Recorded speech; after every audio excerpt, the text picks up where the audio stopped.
Helicopter বিধ্বস্ত হয়ে মারা গেছেন ইরানের প্রেসিডেন্ট ইব্রাহিম রাইসি, পররাষ্ট্রমন্ত্রী হোসেন আমির আবদুল্লাহিয়ান সহ সব আরোহী। 19 মে আজারবাইজান সীমান্তের কাছে বিধ্বস্ত হয় হেলিকপ্টারটি। ইরানি সংবাদ মাধ্যমগুলো জানিয়েছে, প্রেসিডেন্টকে বহনকারী হেলিকপ্টারটি ছিল বেল 212 মডেলের। বিধ্বস্ত বেল হেলিকপ্টারটির বয়স এখনও নিশ্চিত হওয়া যায়নি, তবে এই মডেলটি কানাডার সামরিক বাহিনীর জন্য 1960 দশকে তৈরি করা হয়েছিল। মার্কিন সামরিক প্রশিক্ষণ নথি অনুসারে হেলিকপ্টারটি 1971 সালে সামনে আনা হয়েছিল এবং যুক্তরাষ্ট্র ও কানাডা সেটি দ্রুত গ্রহণ করেছিল। এই আকাশযানগুলোকে যে কোনো উদ্দেশ্যেই ব্যবহার করা যায়, মানুষ বা পণ্য পরিবহন তো বটেই, অস্ত্র সজ্জিত করে যুদ্ধের ময়দানে ব্যবহারের জন্য এগুলো উপযোগী।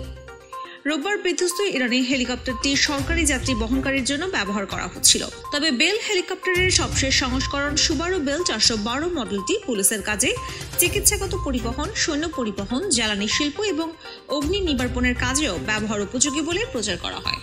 ইউরোপীয় ইউনিয়ন এভিয়েশন সেফটি এজেন্সির সঙ্গে সার্টিফিকেশন নথি অনুসারে হেলিকপ্টারটি ক্রু সহ 15 জন আরোহী বহন করতে পারে।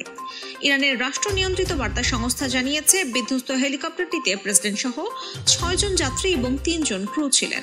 এই আকাশযানগুলো তৈরি করে মার্কিন কোম্পানি বেল হেলিকপ্টার। বিশ্বজুড়ে অনেক সরকারি বেসরকারি সংস্থাই সেগুলো ব্যবহার করে আসছে। যুক্তরাষ্ট্রের বিভিন্ন আইন প্রয়োগকারী সংস্থা থেকে শুরু করে থাইল্যান্ড পুলিশের মতো বাহিনীগুলোতে এর ব্যাপক ব্যবহার রয়েছে। ফ্লাইট গ্লোবালের 2024 সালের ওয়ার্ল্ড এয়ার ফোর্সেস ডিরেক্টরি অনুযায়ী ইরানের নৌ ও বিমান বাহিনীর কাছে মোট 10টি বেল হেলিকপ্টার রয়েছে, তবে দেশটির সরকার কতগুলো পরিচালনা করে তা নিশ্চিত নয়। ফ্লাইট সেফটি ফাউন্ডেশন নামে একটি অলাভজনক সংস্থার মতে, বেল হেলিকপ্টারের সবশেষ প্রাণঘাতী দুর্ঘটনাটি ঘটেছিল 2023 সালে সংযুক্ত আরব আমিরাতে। দেশটির উপকূলে উড্ডয়নের সময় বিধ্বস্ত হয় ব্যক্তি মালিকানাধীন একটি বেল 212 হেলিকপ্টার। আর ইরানে সবশেষ 2018 সালে একটি বেল 212 দুর্ঘটনায় শিকার হয়েছিল। একজন হার্ট অ্যাটাকের রোগীকে উদ্ধারে কাজ করেছিল সেটি। ওই দুর্ঘটনায় প্রাণ হারান 4 জন।